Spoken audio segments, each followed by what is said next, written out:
ছোট মাছ এইভাবে একবার হলো ট্রাই করে দেখতে পারেন। এর সুগন্ধে পুরো ভাত খাওয়া হয়ে যাবে, খেতে হবেও দুর্দান্ত টেস্টি, খেতেও উপকারী। নমস্কার বন্ধুরা, অমৃত অ্যান্ডি কুকিং চ্যানেলে সবাইকে স্বাগত জানিয়ে আবারও হাজির হয়েছি। তো যে সকল বন্ধুরা ইউটিউব চ্যানেল থেকে দেখছেন তারা প্লিজ চ্যানেলটাকে সাবস্ক্রাইব করে আমার পাশে থাকবেন, আর যারা ফেসবুক থেকে দেখছেন তারা পেজটাকে ফলো করে রাখবেন, আর স্কিপ না করে পুরো রেসিপিটি দেখার অনুরোধ রইল। তো চলো রেসিপিটি দেখে নেওয়া যাক। দেখুন বন্ধুরা, এখানে আমি নিয়ে নিয়েছি মাছ। তো এই মাছ কিন্তু খেতে খুবই উপকারী, আর ছোট মাছ তো খাওয়া আমাদের খুবই উপকারী। অসুস্থতার কারণেও কিন্তু এই ছোট মাছ খেলে খুবই ভালো। এটা হচ্ছে গঙ্গার মাছ বন্ধুরা। তো আজকে আমি এই মাছ দিয়ে একটা দারুণ রেসিপি করে দেখাবো। একেবারে তেল মশলা কম কিন্তু হবে এই রেসিপিতে। তো দেখুন মাছগুলোকে কিন্তু আমি খুব সুন্দর করে বেছে নিচ্ছি। তো দেখুন এইভাবে কিন্তু মাছটা খুব সুন্দর করে বাছানো হয়ে যাবে। তো এই মাছ কিন্তু বাছতে খুব একটা টাইম লাগবে না। তো এই যে দেখুন এইভাবে কিন্তু বেছে নিচ্ছি। আর শুধু কিন্তু আমি এইভাবে দেখো পেটটা একটু ফাটিয়ে নিচ্ছি, তারপরে লেজটাকে একটু এইভাবে কেটে নেব, তাহলে কিন্তু হয়ে যাবে। এই মাছে কিন্তু আঁশ হয় না। তো দেখুন খুব সুন্দর করে কিন্তু আমি মাছটা বেছে নিচ্ছি। তো সবগুলো মাছ কিন্তু এইভাবেই বেছে নেব। আর দেখুন বন্ধুরা, মাছটা কিন্তু আমি ধুয়ে নিয়ে চলে এসেছি, আর খুব সুন্দর করে কিন্তু ধুয়ে নিয়েছি। দেখুন একেবারে কিন্তু ধোয়ার পর চকচক করছে। দিয়ে দিচ্ছি অল্প পরিমাণে লবণ, দিয়ে দিচ্ছি অল্প পরিমাণে হলুদের গুঁড়া। তো এরপরে কিন্তু আমি খুব সুন্দর করে মিশিয়ে নিচ্ছি। তো দেখুন লবণ হলুদটা আমার কিন্তু ভালো করে মাখিয়ে নিতে হবে। খুব ভালো মতো করে কিন্তু মেশানো হয়ে গেছে। এরপর আমি ঢাকা দিয়ে রেখে দিচ্ছি। আর দেখুন বন্ধুরা, এখানে আমি একটা কড়াই বসিয়ে নিয়েছি। তো দেখুন কড়াইটা কিন্তু গরম করে নিয়েছি খুব ভালো মতো করে। এবার আমি কড়াই দিয়ে দিচ্ছি তেল। তো দেখুন বন্ধুরা, তেলটা কিন্তু খুব ভালো মতো করে গরম করে নিয়েছি। তো দেখুন মাছটা কিন্তু এবার আমি ভেজে নেব। তো মাছটাকে আমি একবারে কিন্তু দিয়ে দিচ্ছি, জলটাকে একটু ঝাড়িয়ে ঝাড়িয়ে কিন্তু আমি দিয়ে দেব। তো দেখুন বন্ধুরা, এইভাবে কিন্তু আমি মাছটাকে একটু দিয়ে দিয়েছি, দিয়ে একটু রেখে দেব। তো দেখুন বন্ধুরা, এক পিঠ কিন্তু খুব ভালো মতো করে আমি ভেজে নিয়েছি। আর দেখুন খুব সুন্দর করে কিন্তু উল্টানো যাবে। তো একটু সময় ধরে কিন্তু নিয়ে কিন্তু ভেজে নিলে খুব ভালো হবে। তো দেখুন খুব সুন্দর করে আবারও আমি উল্টে নিলাম। তো এইভাবে কিন্তু ভেজে নিলে খুব সুন্দর হবে। তো একটু আমি কিন্তু রেখে দিয়েছিলাম একটু পিঠ ভেজে, গ্যাসটাকে একটু হালকা করে কমিয়ে দিয়ে। তো দেখুন গ্যাসটাকে কিন্তু হালকা করে কমিয়ে দিয়ে তারপরে রেখে দিয়েছিলাম। তো একসঙ্গে উল্টালাম। তো দেখুন একটাও কিন্তু ভাঙবে না এইভাবে ভেজে নিলে। তো দুই পিঠে আমি খুব সুন্দর করে ভেজে নেব। দেখুন এখানে কিন্তু আমার মাছটা খুব সুন্দর করে আমি ভেজে নিয়েছি। তো এরপর আমি কিন্তু নামিয়ে নেব। তো আমি একটা বাটিতে নামিয়ে নিচ্ছি। তো দেখুন মাছটা কিন্তু খুব সুন্দর করে ভেজে নিয়েছি। দেখুন বন্ধুরা, একটাও কিন্তু মাছ ভেঙে যায়নি। দেখুন ওদিকে কিন্তু আমার মাছটা ভাজানো হয়ে গেছে, আর এইদিকে আমি কিন্তু সবজিগুলো কেটে নিয়েছি। তো দেখুন এখানে আমি দুটোর মতো পেঁয়াজ কেটে নিয়েছি, আর এখানে আমি আলু কেটেছি। তো আলুর সাইজটা দেখুন এইভাবে কিন্তু নিয়েছি আমি, খুব বড় বড় বা খুব ছোট ছোট করিনি, এরকম কিন্তু লাগবে, তাহলে হয়ে যাবে। আর বেগুনটা দেখুন, বেগুনটাও কিন্তু কেটে নিয়েছি। তো বেগুন কেটে কিন্তু ধুয়ে নিয়েছি সবগুলোই। আলু বা বেগুন সবগুলো কিন্তু ধুয়ে নিয়েছি কেটে। আর বেগুনটা দেখুন কত সুন্দর একেবারে টাটকা ফ্রেশ হয়ে আছে। এখানে আমি কিন্তু টমেটোও কেটে নিয়েছি। তো চলুন এইগুলোকে এবার আমি ভেজে নেব। দেখুন সেই মাছ ভাজা তেলে কিন্তু আমি দিয়ে দিচ্ছি এবার আমি কেটে রাখা আলুগুলোকে।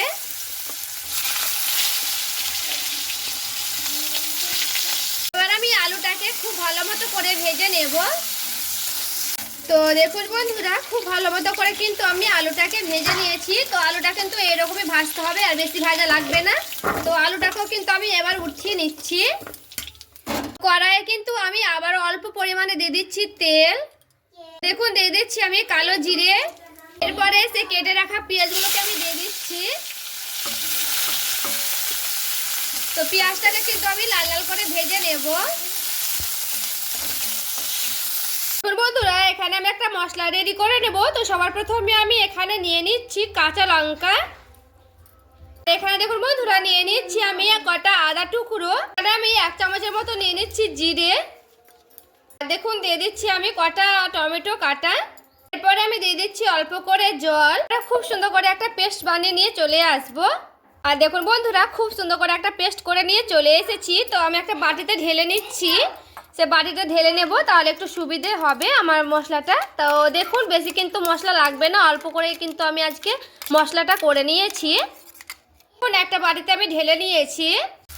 তো দেখুন বন্ধুরা, এরপরে কিন্তু আমি পেঁয়াজটাকে খুব ভালো মতো করে ভেজে নিয়েছি। তো পেঁয়াজটা কিন্তু আমার এরকম করে ভেজে নিতে হবে।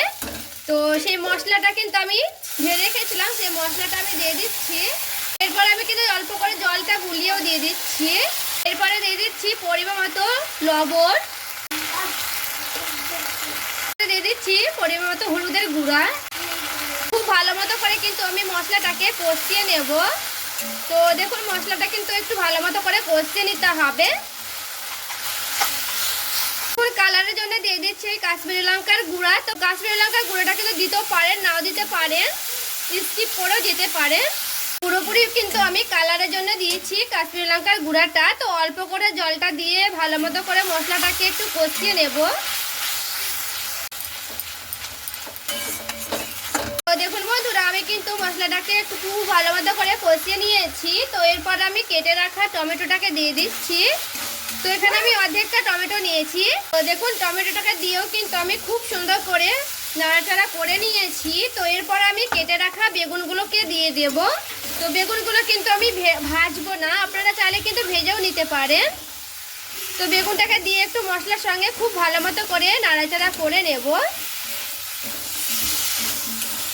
সেই ভেজে রাখা আলুগুলোকে দিয়ে দিচ্ছি। ভেজে রাখা আলুগুলোকে দিয়েও কিন্তু খুব সুন্দর করে নাড়াচাড়া করে নেব। তো মশলাটা কিন্তু একটু ভালো মতো করে সবগুলো দিয়ে একটু ভালো মতো করে মিশিয়ে নিচ্ছি। তো দেখুন যেহেতু আমার মশলাটা অল্প করে লেগে গেছে, তো অল্প করে জল দেব আর একটু ভালো মতো করে নাড়াচাড়া করে নেব। দেখুন নিজেদের পছন্দ মতো করে কিন্তু মশলাটাকে একটু ভালো মতো করে কষিয়ে নিতে হবে। তো দেখতে হবে যেন মশলাটা খুব সুন্দর করে কষানো হয়।